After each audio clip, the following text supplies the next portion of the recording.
অনেকদিন পরে আজকে আবার নদীর পাড় যাইতাছি। ভাবছিলাম যে যামু না, কিন্তু আমার ননদের মেয়ে আর আমার ছোট বোন তো পুরা পাগল করে হালাইছে। ওদের নাকি এখন নদীর পাড় যাওয়ার শখ লইছে। কি আর করবো, বড় হইলে সবার আবদার মিটানো লাগে। আর এদিকে আমার ছোট বোন এত ধীরুস ওর লাগে অপেক্ষা করতে করতে ওরে রাইখাই ঘর থেকে বাইরে হয়ে গেছি। ও তো আইবে ওর লাগে কতটি সাঙ্গ পাঙ্গ আছে, সেগুলো নিয়ে আইব। অনেকদিন পরেই নদীর পাড় আইছি। আয়া দেখি বাবারে বাবা, নদীর পাড় তো আগের থেকে অনেক সুন্দর হয়ে গেছে। আগে এই ব্রিজটা ছিল না, এখন নতুন ব্রিজ করছে। আমার ননদের মেয়ে দেখে তো পুরাই খুশি। ও আর কি খুশি হবে, আমারও খুব ভালো লাগছে। আসলে নদীর পাড়টা অনেক সুন্দর। এই জায়গায় অনেকগুলো ভিডিও করছি।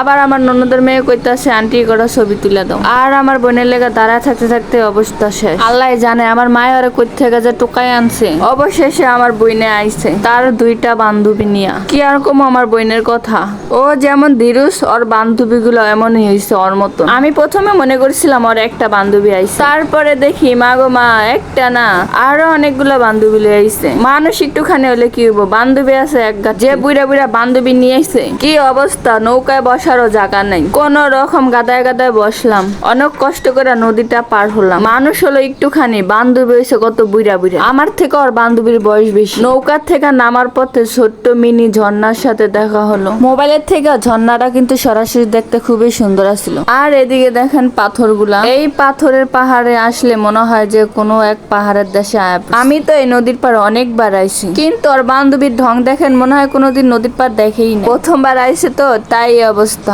সত্যি নদীর পাড়টা অনেক সুন্দর, একবার যে আসবে বারবারই আসতে মন চাইবে। আর ওর বান্ধবীর ছবি তুলতে তুলতে দিন শেষ। ছবি তুলমু না নদীর পাড় দেখমু কিছুই ভাইবা পাইতাছি না। আর আমার ননদের মেয়ে দেখেন সামান্য জায়গা পার হইব তাও পার হইতে পারে না, আমারই সাহায্য করা লাগে। আমি ঘুরমু নাকি অগরে দৌড়মু? সবার সাথে ঘুরতে আইলে মজাও যেমন আছে এমন জ্বালাও আছে। যাই হোক এত কথা বাদ দেন, গাঁদা ফুল দেখেন।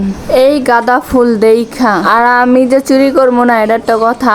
অনেকগুলা গাঁদা ফুল লুকায় লুকায় নিয়ে আনিছি। আর আমগো পিচ্ছিরে শীতে দেই না দেখা মন খারাপ করে, তাই ওর লেগে কটা ফুল চুরি করলাম। আর এই জায়গাটা দেখেন পুরা কক্সবাজার। এত টাকা খরচ করা কক্সবাজার যাওয়ার কোনো দরকার নাই, এই নদীর পার আসলেই হবে। যাই হোক অনেকক্ষণ বকবক করলাম। আপনারা সবাই ভালো থাকেন, সুস্থ থাকেন।